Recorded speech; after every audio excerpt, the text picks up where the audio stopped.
So square peg, round hole, square peg, square hole. When it comes to homeschooling, we do know, right, that there is not one way to homeschool and not one right way to homeschool. Because in order to be successful and not constantly feeling like that you have made the wrong decision, that it's terrible, that it's not working out, you need to do what works for you.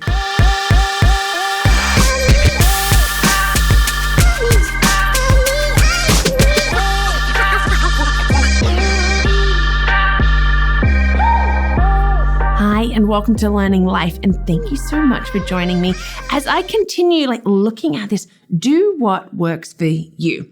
Something that I just really live by and that I encourage others with it too. Did you check out last week's video? That's where I'm looking at the key principles on how you can make this work. If you have watched it, I thank you so much. If you haven't, there's this great link up there, and I just love it when people are leaving me comments that they are liking and subscribing and being part of this learning life, because together we can do this. Now let's recap those 5 principles on how we can make it work. And that is know yourself. We need to know our triggers, our things, what's going to make us happy in this too. We need to know our children, their personalities, their learning styles, what they want to be doing too. We need to be willing to not do the norm because we don't have to. We can give ourselves permission to make changes, even if that might be hard for you. And we need to be together in it as a family. When we look at these different areas, then it helps us with our whys. Why are we homeschooling? With our goals and our aims for where we want to see things at. And it really can help us to be set up for success in the way that is best for you. How can I do it? So, if you're feeling the itch to do what works for you, because maybe you need to be making some changes and you're maybe something better out there for us. Here are some questions that you can ask yourself to be set on your merry way. We've got these 5 key principles, and then now these questions. Great questions to ask. Take the time to go through them. Why am I homeschooling? It's actually a really good thing. And it's usually the first question that I'll ask somebody. Why? Why are you homeschooling? What are your main aims and hopes and dreams with it for your children? When we know our whys, it can really help you see how you can set up and structure your homeschooling for success. My husband and I wrote a why statement that we can come back to again and again when we need reassurance or when people legitimately want to know. But to me, that's first thing, that's the key thing. Why are you homeschooling? How do my children learn best? So this really comes back to that principle, know your children. Do they need routine and structure, or do they need more freedom and independence? What are their learning styles? All of that. When we answer this, you can find what is best for you. What would I love to do within our homeschooling? Even things that I would really like to do. And with that, this could be those things that people might look at me as though I am weird. But what would you love to do with homeschooling? What would bring you joy in it? What would you feel is the right thing? You would love to be doing art every day. Great. And then you're doing it. You would love to only follow curriculum for one subject and be free for the other. Great.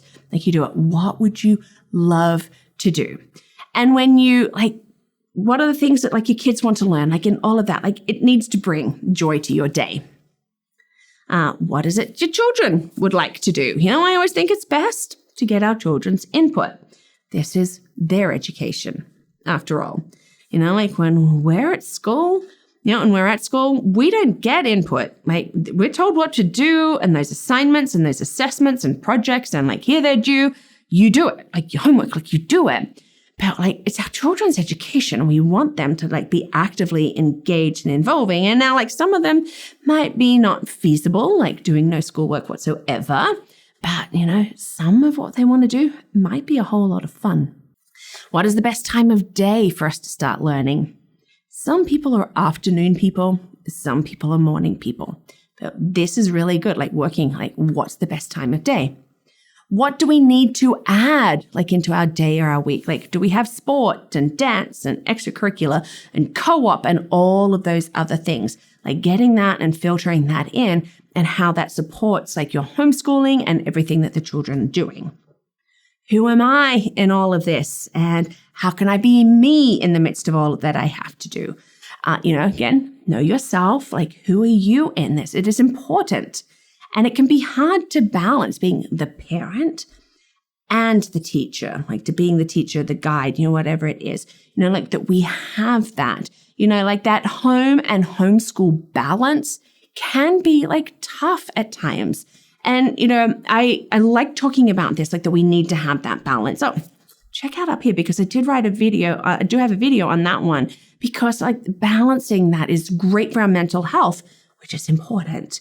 So take a nap if you need to. Do a pottery class for yourself if that's what you want to do. Whatever it is that you need to do to be yourself in the midst of homeschooling is so important and the best for the health of your family. How can we come together and do something that works for us? Like this is being together as a family, but like we're coming, like what works for us as a whole? What compromises should we make? What can we drop? That's a very good one. Do you know that we can drop a whole lot of things, especially if it's stressing us out? What can we add, to create balance? These are all great questions. And it might sound like a lot of questions, but when you answer them and in line with those 5 key principles, then you really have a great framework to create something that is yours and no one else's. Like to give an example, we do things like, this is how we do what's best for us. We don't do every subject every day. We do use a curriculum for language arts and math, but, I'll leave things out if I don't really like them or they're not pertinent. And like the other subjects are interest-led and done when the interest is hot. I follow a skills-based learning methodology, so I don't actually focus on content. We do international trips, so we allow like culture and experiences there to guide our learning. I love when learning is like organic and like less structured. We have no morning baskets. Like the girls have their own list of what to do and, and how they could do it and get the help that they need. And we don't actually have a scheduled space to learn. So what might it look like for you? I can give you the answer. Whatever is best for you. We have to do what works for us. And this is going to bring us that joy. This is going to bring us that like, oh, we have so made the right decision. Like, look at us thriving in this. We are all so successful and like doing so well. If you have any questions about this, like shoot them down below, like reach out. I would love to answer. I would even love to hear like how you do it, like what is best for you. Because when we can like sort of like share with others, it might be a light bulb moment for a friend who's like, oh, I hadn't thought that we could do it like that. That would actually bring me joy. Like, let's share this. Let's share how we do it and our whys. Well, thank you so much for watching today, for being part of this learning life. And you can help get videos out. You can do that. You can be a champion. Check that out at patreon.com. But do not forget, I do have LearningThis.Life, my website in which I have like these posts and I have other great content like pocket packs and my course on how to homeschool.